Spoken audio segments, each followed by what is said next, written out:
Why can't I change the name of a file that's being read on Windows as I can do on Linux/Mac?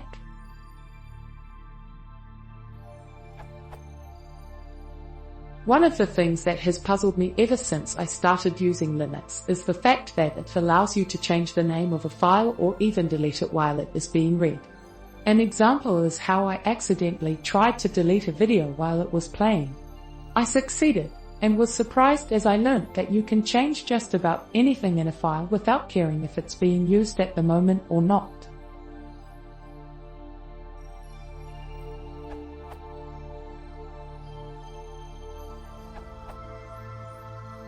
Whenever you open or execute a file in Windows, Windows locks the file in place. This is a simplification, but usually true. A file which is locked by a process cannot be deleted until that process releases it.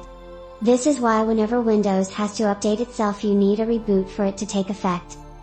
On the other hand, Unix-like operating systems like Linux and Mac OS X don't lock the file but rather the underlying disk sectors. This may seem a trivial differentiation, but it means that the file's record in the file system table of contents can be deleted without disturbing any program that already has the file open. So you can delete a file while it is still executing or otherwise in use, and it will continue to exist on disk as long as some process has an open handle for it, even though its entry in the file table is gone.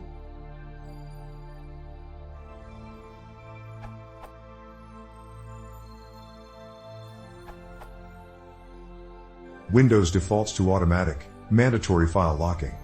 Unix's default to manual, cooperative file locking.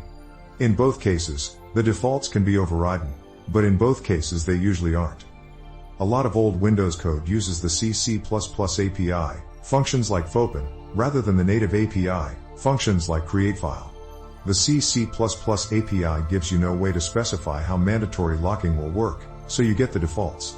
The default share mode tends to prohibit conflicting operations. If you open a file for writing, writes are assumed to conflict, even if you never actually write to the file. Ditto for renames.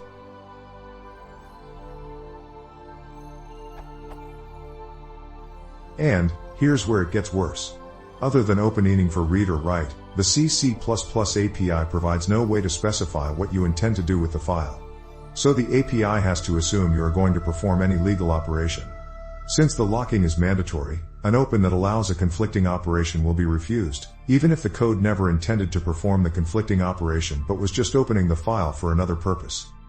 So if code uses the C++ API, or uses the native API without specifically thinking about these issues, they will wind up preventing the maximum set of possible operations for every file they open and being unable to open a file unless every possible operation they could perform on it once open is unconflicted.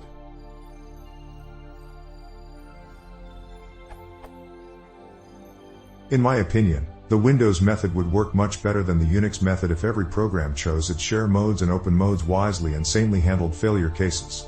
The Unix method, however, works better if code doesn't bother to think about these issues. Unfortunately, the basic C++ API doesn't map well onto the Windows File API in a way that handles share modes and conflicting opens well. So the net result is a bit messy.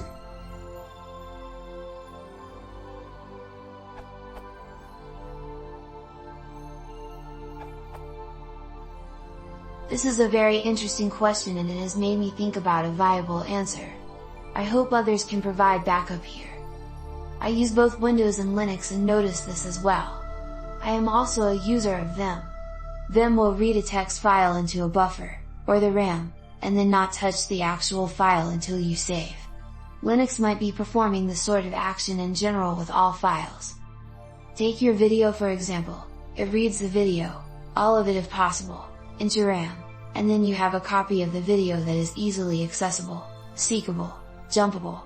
If the file is too big, then you might experience problems because Linux might not read the whole video, maybe just a large chunk. When your player gets to the end of the buffered video, it'll try to read the file again. If you've deleted the video, then that sucks for you.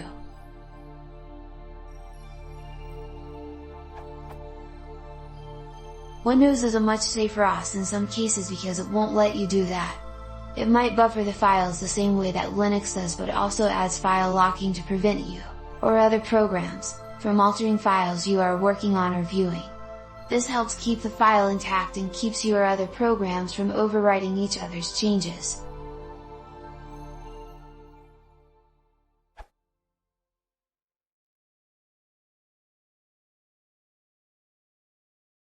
Używam w sposób poddeszany, lasy consider subscribing.